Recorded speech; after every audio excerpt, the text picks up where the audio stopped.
तो इस सेशन में हम एक दो एग्जांपल देखते हैं।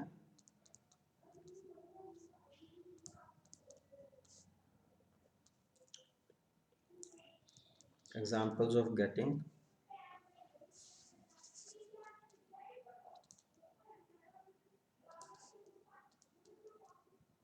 कॉन्जुगेट पॉइंट, और हम वो कॉन्जुगेट पॉइंट निकालने में हम आइलर-सेवरी इक्वेशन यूज करेंगे।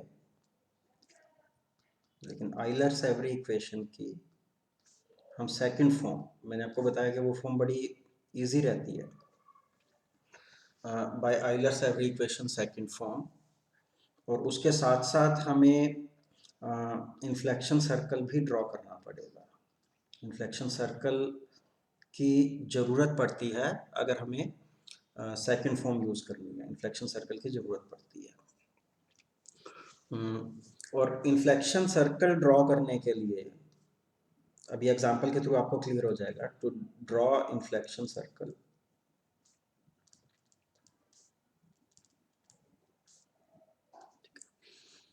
हमें क्या चाहिए? एक तो हमें इंस्टेंटेनियस सेंटर चाहिए आई, ठीक है। देखो आई तो इन्फ्लेक्शन सर्कल के ऊपर लाई करता है, उसके साथ साथ हमें 2 पॉइंट्स और चाहिए। हमें आई के साथ साथ हमें 2 और पॉइंट्स चाहिए,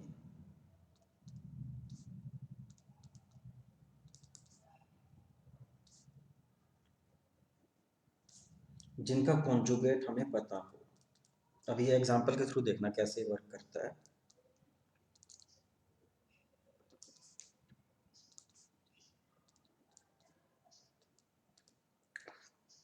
आइलर-सेवरी इक्वेशन की सेकंड फॉर्म अप्लाई करने के लिए हमें इन्फ्लेक्शन सर्कल पहले ड्रॉ करना पड़ता है जब हम कॉन्जुगेट पॉइंट निकालना चाहते हैं। और इन्फ्लेक्शन सर्कल ड्रॉ करने के लिए हमें इंस्टेंटेनियस सेंटर चाहिए, और उसके साथ साथ हमें 2 और पॉइंट्स चाहिए जिनका कॉन्जुगेट हमें पता है। तो जब ऐसा है तो फिर हम इन्फ्लेक्शन सर्कल 3 पॉइंट्स को यूज करके बड़ी आसानी से हो जाता है। तो एग्जांपल देखते हैं कि ये रतन के एग्जांपल की स्टेटमेंट एक बार देख लेते हैं, फिर उसको सॉल्व करते हैं।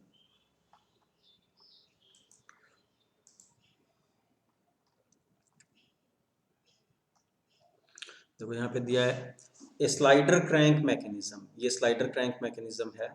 एग्जांपल 3.17, डायमेंशंस दी हुई है O A 20 millimetre, A B 25, A D 10 millimetre, A D D C 10 millimetre, D C. ये जो डी सी है ना, ये इसके कनेक्टिंग रोड के ऊपर ही ये डी सी लगा हुआ है, कोई अलग लिंक नहीं है, उसी के ऊपर है ये। और यहाँ पे ये एंगल 60 डिग्री दिया है, ये 30 डिग्री दिया है, ठीक है। और हमें बोला है draw the inflection circle for the motion of the coupler. Coupler की, ये इसको कनेक्टिंग रोड बोल लो, कपलर बोल लो, जो भी बोलना है, इसकी मोशन के लिए इन्फ्लेक्शन सर्कल बनाना है। And find the instantaneous radius of curvature of the path of coupler point C. Coupler के ऊपर हमने कोई एक आर्बिट्ररी पॉइंट सी लिया है, इसका कॉन्जुगेट कहाँ पे होगा? सी का कॉन्जुगेट निकालना है, ठीक है। सी का कॉन्जुगेट आ गया तो सी से लेके सी डैश तक का जो डिस्टेंस है वो हो गया उसके curvature of path, radius of curvature of path. तो देखो अब हमें एक कपलर के लिए इन्फ्लेक्शन सर्कल बनाना है, तो इन्फ्लेक्शन सर्कल बनाने के लिए हमें एक तो इंस्टेंटेनियस सेंटर चाहिए। इंस्टेंटेनियस सेंटर तो बड़ी यहाँ पे आसानी से आएगा। आपको पता है, हमने पहले डिस्कस कर लिया है, ये स्लाइडर क्रैंक मैकेनिज्म है। इसको आप एक्सटेंड करोगे, ओ ए को एक्सटेंड करोगे आगे, और यहाँ से बी से ये वर्टिकल बेसिकली ओ बी के परपेंडिकुलर ऐसे एक लाइन लगाओगे यहाँ, वो दोनों जहाँ पे इंटरसेक्ट करेंगे वो इंस्टेंटेनियस सेंटर होगा। तो वो यहाँ पे देख सकते हो, ठीक है। आई इंस्टेंटेनियस सेंटर हो गया, तो आई हमें मिल गया है सबसे पहले, आई।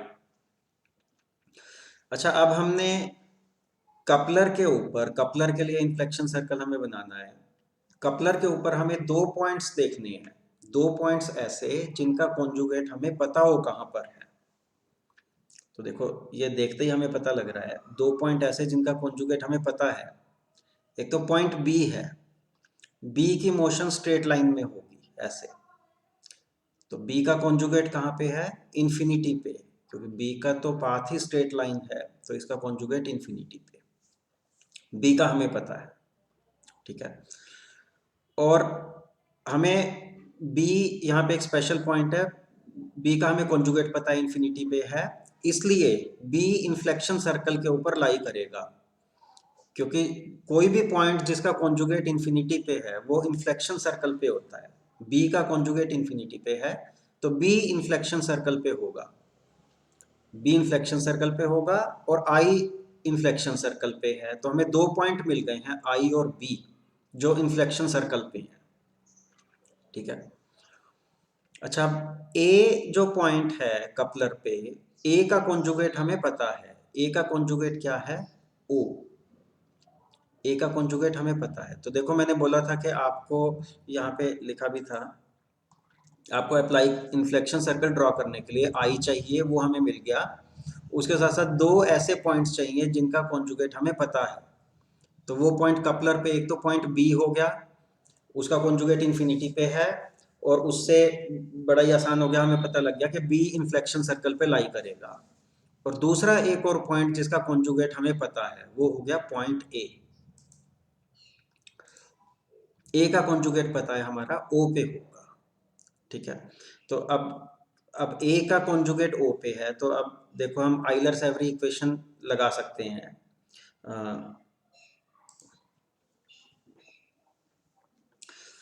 आइलर-सेवरी इक्वेशन क्या थी, हमने पीछे लिखी थी, A I square equals A dash times A double dash, ठीक है। तो ए आई हमें पता है, इस एग्जांपल में देखोगे ए आई तो हमें पता है, क्योंकि आई हमें मिल गया है, ए आई हमें पता है, और ए डैश कहाँ है, ए डैश यहाँ पर है, ये जो पॉइंट ओ है यही ए डैश है, ए का कॉन्जुगेट, ए का पाथ सर्कल में होगा, उसका कॉन्जुगेट हमेशा यहाँ पर है, तो हमें ए आई पता है और ए डैश पता है, ठीक है। तो अब उस इक्वेशन को देखो एक बार, हमें ए आई पता है और ए डैश पता है, तो इस इक्वेशन में वैल्यू डालेंगे तो हमें ए डैश मिल जाएगा, इसमें जस्ट डालना है हमें, और ए डैश की कुछ वैल्यू मिल जाती है, देखो ए डैश वो मिल गया 35.6 मिलीमीटर, ये ड्रॉ करके होगा, 35.6 मिलीमीटर हो गया ए डैश। अब ए डैश हम किधर लेंगे, A dash sorry A double dash इधर आएगा कि उधर आएगा, उसके लिए हमें ये पता है, वो जो साइन कन्वेंशन वाली एक लाइन लिखी थी कि ए डैश और ए डबल डैश सेम डायरेक्शन में होती हैं, तो ए डैश की डायरेक्शन ये है, तो ए डबल डैश की डायरेक्शन भी ये होगी, ए डबल डैश, ठीक है। तो ए डबल डैश हमने यहाँ पे लोकेट कर लिया, ठीक है। और ए डबल डैश कैसा पॉइंट है, ए डबल डैश है जिसका कॉन्जुगेट इन्फिनिटी पे है, ये आइलर-सेवरी इक्वेशन की जो ये फॉर्म है, ये वाली फॉर्म, इसमें ए का कॉन्जुगेट तो ए डैश है, और ए डबल डैश कोरोस्पोंडिंग पॉइंट है उनको ज्वाइन करने वाली लाइन पे, वो वाला पॉइंट जिसका कॉन्जुगेट इन्फिनिटी पे है, मतलब ए डबल डैश इन्फ्लेक्शन सर्कल पे लाई करता है। तो देखो अब हमें तीन पॉइंट्स मिल गए, आई, बी और ए डबल डैश, ये तीन पॉइंट ऐसे हैं आई, बी और ए डबल डैश जिनका कॉन्जुगेट इन्फिनिटी पे है, जो इन्फ्लेक्शन सर्कल पे लाई करेंगे, ठीक है। तो आई, बी और ए डबल डैश, इन तीन पॉइंट को यूज करके हमने एक सर्कल ड्रॉ कर लिया, आपने सिंपल ज्योमेट्री में सीखा है तीन पॉइंट को यूज करके कैसे सर्कल ड्रॉ कर सकते हो। आप ऐसे करोगे, आई और बी को ज्वाइन करके उनका परपेंडिकुलर बाइसेक्टर लोगे, और फिर बी और ए डबल डैश को ज्वाइन करके उनका परपेंडिकुलर बाइसेक्टर लोगे, और ये दोनों परपेंडिकुलर बाइसेक्टर जहां इंटरसेक्ट करेंगे वो उस सर्कल का सेंटर होगा, तो वहां पे कंपास सेंटर मान के फिर ये सर्कल लगा दोगे, तो ये इन्फ्लेक्शन सर्कल मिल गया, ठीक है।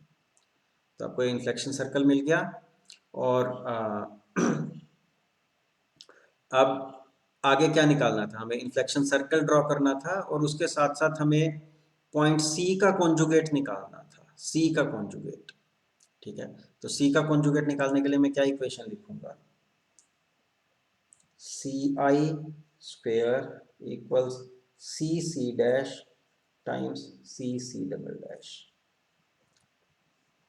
क्योंकि सी का कॉन्जुगेट निकालना है, ए का कॉन्जुगेट निकालना है, तो ये सी का निकालना है, तो ऐसे इक्वेशन लिखूंगा।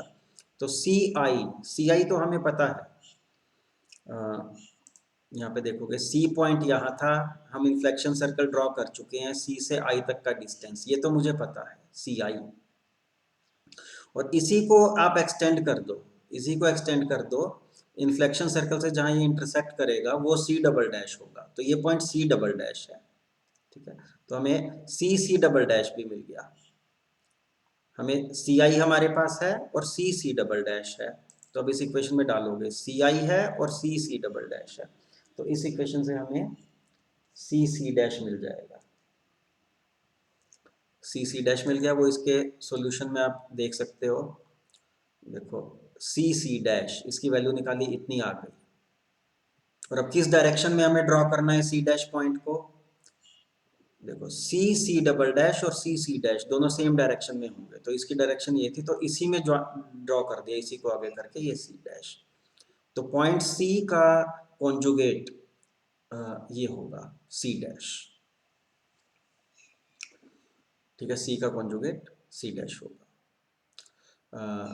तो ये हमने देखो बड़ा सिंपल है, उतना कॉम्प्लिकेटेड नहीं है मेथड, लेकिन हमने अगेन समरी इसकी ये है कि हमने कपलर के ऊपर कोई आर्बिट्ररी पॉइंट सी लिया जिसके पाथ के बारे में हमें कुछ पता नहीं है, लेकिन हम ये चाहते हैं कि अभी जो ये पाथ फॉलो कर रहा है इस कॉन्फ़िगरेशन में, तो उस पाथ का सेंटर ऑफ कर्वेचर कहाँ पे होगा जिसको उसका कॉन्जुगेट पॉइंट बोलेंगे। तो उसके लिए हमने ये किया और हमें कॉन्जुगेट पॉइंट मिल गया। तो आइलर-सेवरी इक्वेशन की सेकंड फॉर्म हमने यहाँ पे यूज़ की है, और साथ में हमने इन्फ्लेक्शन सर्कल ड्रॉ किया। और इन्फ्लेक्शन सर्कल ड्रॉ करने के लिए हमें इंस्टेंटेनियस सेंटर चाहिए था, और उसके साथ साथ दो पॉइंट ऐसे चाहिए थे जिनके कॉन्जुगेट हमें पता है, तो ये हो गया।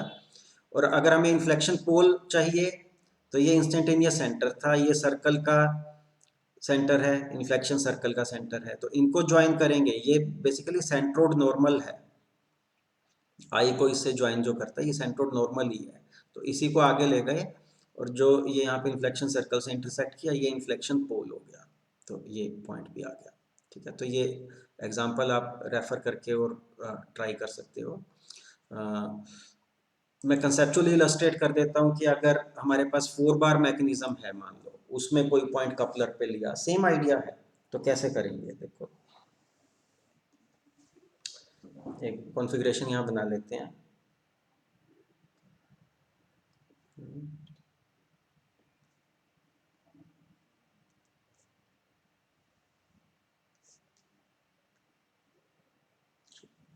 ये फिक्स्ड है, और मान लो ये जो कपलर है हमारा, कपलर को मैंने ऐसे ड्रॉ कर दिया है, ये कपलर है, इस पे यहाँ और यहाँ पे हिंज लगे हुए हैं, लेकिन कपलर का कोई पॉइंट मैंने ए लिया, कपलर के ऊपर कोई आर्बिट्ररी पॉइंट मैंने ए ले लिया। ठीक है, ए का कॉन्जुगेट मुझे निकालना है, ए का कॉन्जुगेट अगेन मतलब ये है ए अभी जो पाथ फॉलो कर रहा है उस पाथ का सेंटर ऑफ कर्वेचर कहाँ पे होगा। ठीक है, और हम आइलर-सेवरी इक्वेशन की सेकंड फॉर्म यूज करेंगे, और उसके साथ ये इन्फ्लेक्शन सर्कल बनेगा। पहले इन्फ्लेक्शन सर्कल बनेगा, इन्फ्लेक्शन सर्कल बनाने के लिए हमें एक तो इंस्टेंटेनियस सेंटर चाहिए, ये कपलर का भी इंस्टेंटेनियस सेंटर कहाँ पर होगा, इसको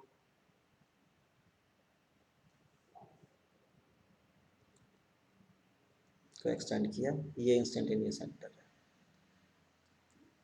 ठीक है, ये तो आसानी से मिल गया।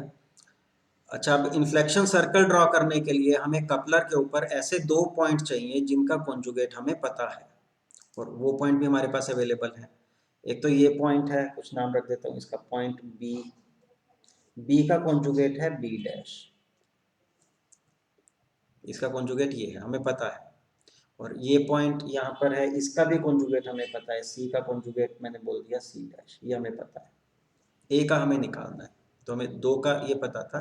अब हम आइलर-सेवरी इक्वेशन लिखेंगे। देखो मैं लिख सकता हूँ बी आई स्क्वेयर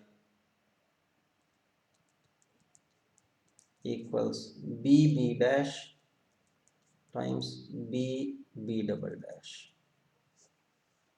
और मुझे यहाँ से बी आई पता है, ये डिस्टेंस पता है, बी बी डैश भी पता है ये डिस्टेंस, तो यहाँ से मुझे बी बी डबल डैश मिल जाएगा। इस इक्वेशन को यूज करके बी बी डबल डैश मिल गया। ठीक है, तो मैं बी डबल डैश पॉइंट को ड्रॉ कर सकता हूँ। कहाँ पे ड्रॉ करूंगा? बी बी डैश की जो डायरेक्शन है बी बी डबल डैश की भी वही डायरेक्शन होगी। तो मान लो बी डबल डैश पॉइंट यहाँ पर आया, इसी को आगे एक्सटेंड करते हुए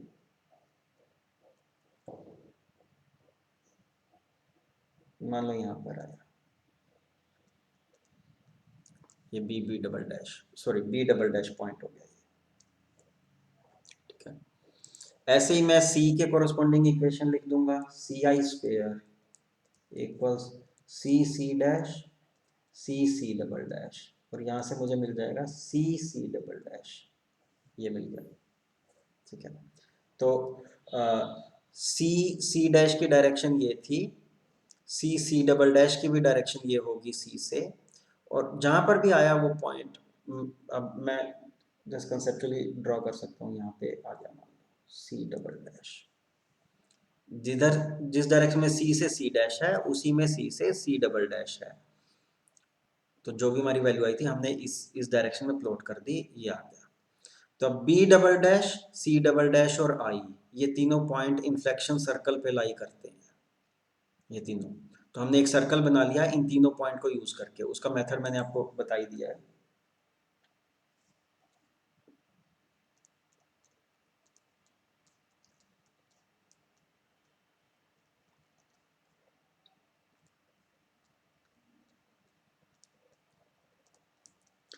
ठीक है, जो भी बनेगा ये इन्फ्लेक्शन सर्कल हो गया। मान लो इस सर्कल का सेंटर यहाँ पर आया था, पॉइंट क्यू बोल दिया।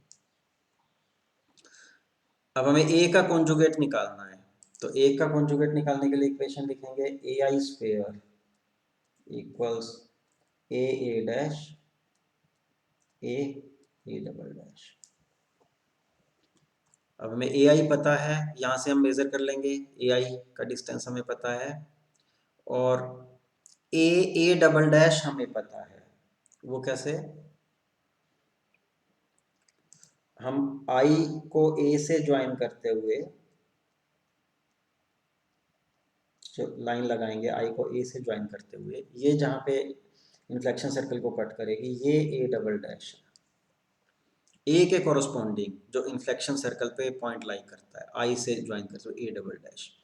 तो हमें ए आई हमें पता है और ए ए डबल डैश हमें पता है, तो इस इक्वेशन को यूज करके इससे हमें मिल जाएगा ए ए डैश। तो ए ए डैश मिल गया, और अब ए ए डैश इसी डायरेक्शन में होगा, इसी डायरेक्शन में, तो जहाँ पे भी आएगा, तो मान लो यहाँ पर आया पॉइंट ए डैश यहाँ पर, ठीक है, ये जो जो भी एक डिस्टेंस था उसके कॉरस्पॉन्डिंग ए डैश, तो ए का कॉन्जुगेट हमें मिल गया यहाँ पे, ए का कॉन्जुगेट। ठीक है, तो ये है आइलर सेवरी इक्वेशन की सेकंड फॉर्म, और साथ में ये इन्फ्लेक्शन सर्कल यूज करके हम एक आर्बिट्ररी पॉइंट का कॉन्जुगेट कैसे निकाल सकते हैं।